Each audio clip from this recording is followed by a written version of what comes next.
दोस्रो राजा 22 अध्याय। व्यवस्थाको पुस्तक भेटाइएको। जब योसिया राजा भए तब तिनी 8 वर्षका थिए र तिनले यरुशलेममा 31 वर्ष राज्य गरे। तिनकी आमाको नाउँ अदयाहकी छोरी यदिता थियो। तिनी बोशकतकी थिइन्। तिनले परमप्रभुको दृष्टिमा जे कुरो असल थियो त्यही गरे। तिनी देब्रे दाहिने नलागी आफ्ना पुर्खा दाउदकै सबै चालहरूमा हिँडे। आफ्नो शासनकालको 18औं वर्षमा योसिया राजाले मसुलामका नाति असल्याहका छोरा सचिव शापानलाई परमप्रभुको मन्दिरमा पठाए। तिनले भने, प्रधान पुजारी हिल्किया कहाँ जाऊ र ढोकेहरूले मानिसहरूबाट ग्रहण गरेका परमप्रभुको मन्दिरमा ल्याइएको रुपियाँ पैसा तयार राख्नु भनी तिनलाई भन। मन्दिरका मुख्य कर्मचारीहरूका हातमा त्यो दिनु र तिनीहरूले परमप्रभुको मन्दिर मर्मत गर्ने मानिसहरूलाई देऊन्, अर्थात् सिकर्मी, डकर्मी र निर्माण गर्नेहरूलाई। मन्दिर मर्मतको निम्ति काठपात र काटेका ढुङ्गाहरू तिनीहरूले किनुन्। तिनीहरूलाई दिइएको रकमको हर हिसाब तिनीहरूले नलिउन्, किनभने तिनीहरू विश्वाससित काम गरिरहेका छन्। प्रधान पुजारी हिल्कियाले सचिव शापानलाई भने, मैले परमप्रभुको मन्दिरमा व्यवस्थाको पुस्तक भेटाएको छु। तिनले त्यो शापानलाई दिए र तिनले त्यो पढे।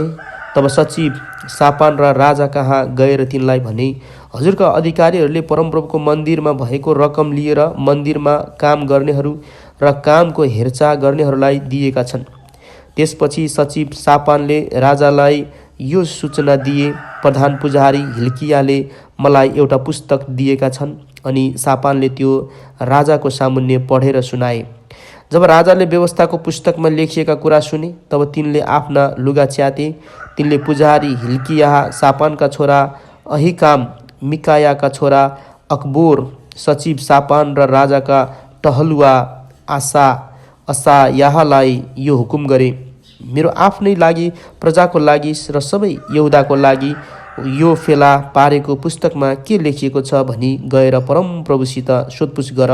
हाम्रा विरुद्धमा परमप्रभुको भयानक रिस उठेको छ, किनभने हाम्रा पिता पुर्खाहरूले यस पुस्तकका वचनहरू पालन गरेका छैनन्।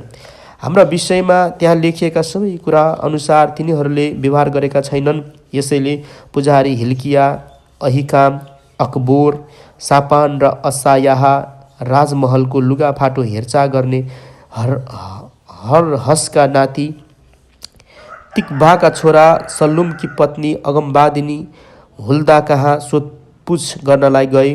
तिनी यरुशलेमको दोस्रो टोलमा बस्थिन्। तिनले तिनीहरूलाई भनिन्, परमप्रभु इजरायलका परमेश्वर यही भन्नुहुन्छ, तिमीहरूलाई म कहाँ पठाउने मानिसलाई भन, परमप्रभु यसो भन्नुहुन्छ, यहुदाका राजाले पढेको यस पुस्तकमा लेखिएको हरेक कुरा बमोजिम म यस स्थान र त्यसका मानिसहरूमाथि सर्वनाश ल्याउनेछु। तिनीहरूले मलाई त्यागेका छन्, अरू देवताहरूलाई धूप बालेका छन् र आफ्नै हातले बनाएका सबै मूर्तिहरूद्वारा मलाई रिस उठाएका छन्। यसै कारण यस स्थानको विरुद्धमा मेरो रिस उठेको छ र त्यो शान्त हुने छैन। परमप्रभुलाई सोधपुछ गर्न पठाउने यहुदाका राजालाई तिमीहरूले यही कुरा भन, तपाईँले सुन्नुभएको वचनको विषयमा परमप्रभु इजरायलका परमेश्वर यही भन्नुहुन्छ, तेरो हृदय जवाफ दिनलाई उत्सुक भएकोले र मैले यो देश र यसका मानिसहरूका विषयमा भनेको कुरा कि तिनीहरू श्रापित र उजाड हुनेछन् भन्ने सुनेर परमप्रभुको सामुन्ने त विनम्र भएकाले र तैले आफ्नो पोसाक च्यातेर मेरो उपस्थितिमा विलाप गरेको हुनाले तँलाई मैले सुनेको छु, परमप्रभु भन्नुहुन्छ।